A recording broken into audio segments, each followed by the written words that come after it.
Yana shunday haqlardan biri qo'shnilarning haqqidir.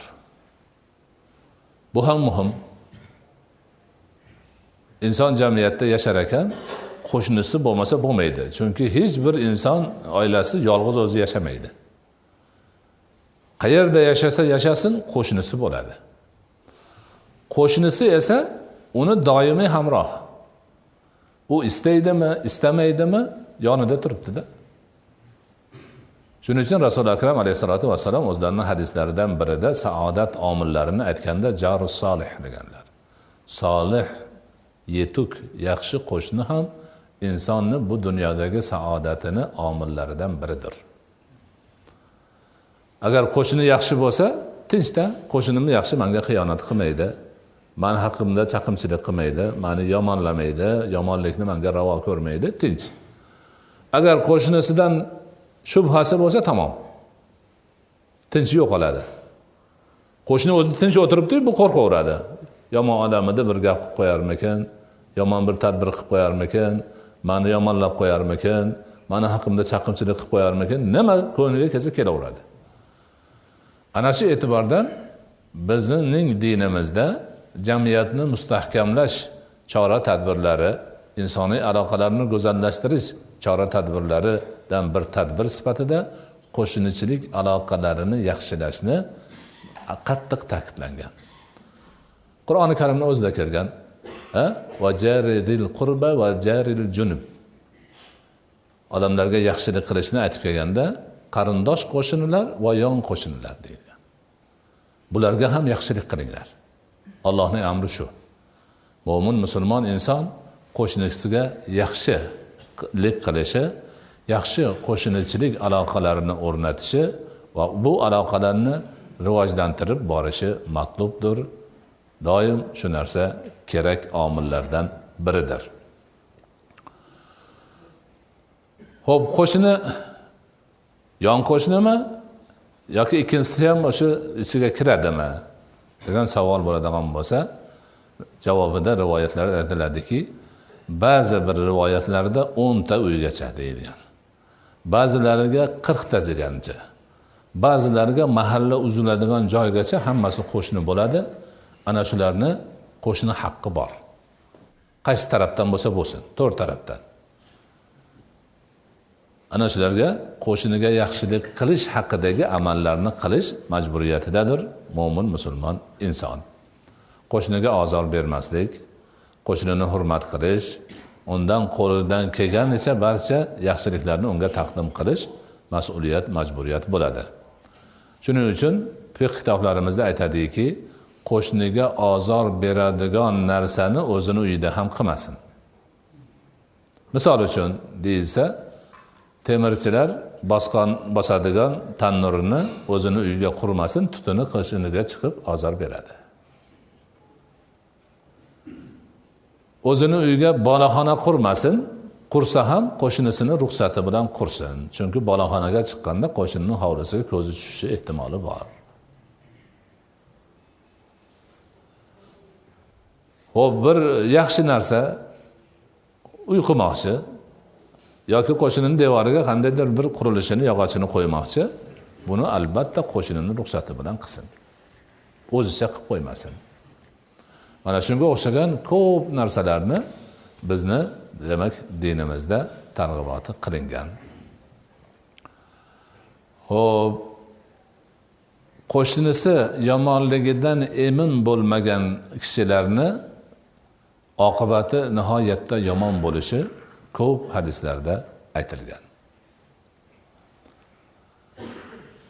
Qo'shni mo'min musulmon qarindosh qo'shni bo'lsa, demak haqqi ko'p bo'ladi.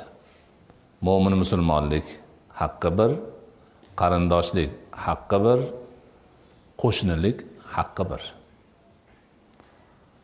Undan keyin demak qarindosh emas, musulmon qo'shni keladi. Musulmonlik haqqi bir, qo'shnilik haqqi bir. Oxirida musulmon emas, qo'shni keladi. U nima? O'sha qo'shnilik haqqiga ega. Bu haq esa katta haq hisoblanadi. Abdulloh ibn Umar radhiyallohu anhu uylarida qo'y so'yilayotgan ekan, qassoblar, xizmatchilar kelib, Yahudiy qo'shnimizga go'shtdan berdilaringizmi? Yahudiy qo'shnimizga go'shtdan olib chiqib berdilaringizmi? Qayta takrorlab odamlar bunday ajablanib qarasa, ha, men Rasulullohdan eshitganman.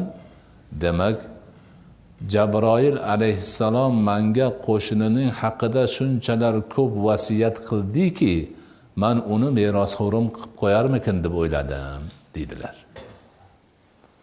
Ya'ni Allohning farishtasi Jabroil alayhissalom Rasuli akram Muhammad Mustafa sallallohu alayhi va sallamning huzurlariga qarab, qo'shniga ehtiyot bo'l, qo'shniga yaxshilik qil, qo'shniga yaxshilik qilishni ummatingga o'rgat, u bo'lsin, bu bo'lsin deb shunchalar gapirganlarki, Rasululloh ish shunday ketaversa, bir kuni kelib qo'shning merosini oladi deb qolsa kerak degan xayolga ham borgan ekanlar.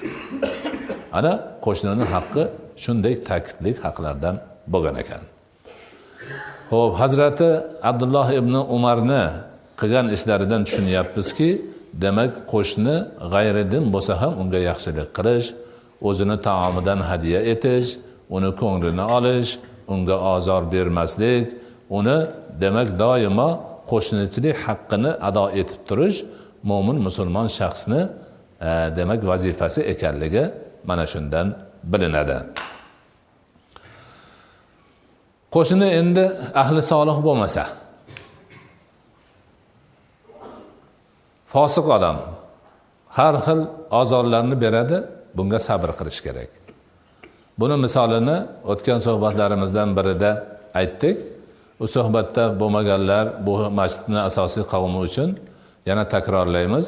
Bunga ulamolarimiz doim Hazrati Abu Hanifa an-Nu'man rahmatullohi alayhini qissalarini keltiradilar. Imom A'zamni bir fosiq qo'shnisi bor ekan. Haligi qo'shni har kuni kechqurun ichib mast bo'lar ekanda, baqirib qo'shiq aytar ekan. Qo'shig'ini ichida zoyi qildilar, mandak yigitni zoyi qildilar, menga o'xshagan himoyachini zoyi qildilar deb baqirar ekan. Har kuni shu. Kechqurun bo'ldi, mana shu mastlik bor, baqir chaqir bor, haligi qo'shiqni aytish bor.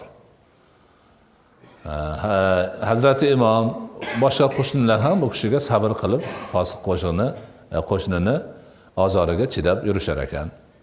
Kunlardan bir kun qo'shiq yo'q, jim bo'lib qolibdi. Hamma hayron. Imom A'zam keyin so'rab surishtiribdi. Bu qo'shni jim, nima bo'ldi ekan, bir xabar olinglar desa, xabar kelibdiki, qo'shningiz bir jinoyat qilib mirshabga tushib qolibdi, qamoqda ekan. Ertasiga deyiladi rivoyatda, Hazrati Imom A'zam o'zlari shaxsan chiqib mirshabxonaga borib qo'shnilarini surishtirsa, mirshabxonani demak mas'ullari haqiqatan u odam olan gunohni qilgan, hozir qamoqda.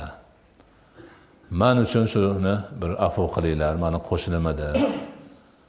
Shu qo'shnimizda haqqi bor, endi bunaqa qilmaydi, biz o'zimiz qaraymiz. Nima desa endi o'sha vaqtning gapini aytib uzr so'ragan ekanlar. Imomning hurmatidan qo'shinlarni olib chiqib o'zlariga qo'shib berishibdi. Ikkovlari endi mahallaga qarab yurganda Hazrati Imom, "Ha yigit, seni zoya qildingmi?" debdilar. Deganlarda haligi, "Yo'q, zoya qilmadingiz. Meni asradingiz. Men tavba qildim. Endi bundan keyin hech beodoblik qilmayman" deb tavba qilgan va eng yaxshi obidlardan biriga aylangan deyiladi rivoyatlarda. Demak, beodob qo'shinlar bo'lsa, ba'zi bir ozor beradigan qo'shinlar bo'lsa, ularga bir go'zal muomalalarni qilib, yaxshilikka chaqirib, yo'lga solish payidan ham bo'lish bir foydali, xayrli ishlardan bo'lar ekan. Ana shu tarzda demak, qarindoshlarni haq-huquqlarini ado etish, qo'shinlarni haq-huquqlarini ado etish hammasi insoniy aloqalarni yaxshilash. Jamiyatda tinchlik, omonlik, do'stlik, birodarlik ruhini tiklash va mustahkam tarzda olib borish, turli ko'ngilsizliklardan saqlanishga xizmat qiladi. Bu juda katta, buyuk bir demak jamiyat uchun xayr, baraka bo'ladi. Bizlar barchamiz mana shu haqlarni qo'limizdan kelganicha yaxshi tarzda ado etib borishimiz vojibdir. Ya'niki targ'ibotni ishlab, eshitib olib, xohlasa qilib, xohlamasa qilmay ketaveradigan gap emas. Xohlasa ham, xohlamasa ham shuni qilishi lozim, buyruq, mas'uliyat, majburiyat hisoblanadi.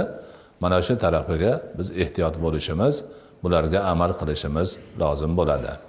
Alloh subhanahu va taolo barchalarimizni qarindoshlarini haqqini go'zal tarzda ado etadigan, silai rahmni o'rniga qo'yib, uni manfaatidan foyda topadigan, ajridan, savobidan bahramand bo'ladigan, qo'shnilarning haqqini ham shariatimizda ko'rsatilgandek go'zal tarzda ado qilib, buni ham baxtidan, saodatidan manfaatlanadigan bandalardan bo'lishimizni nasib qilsin.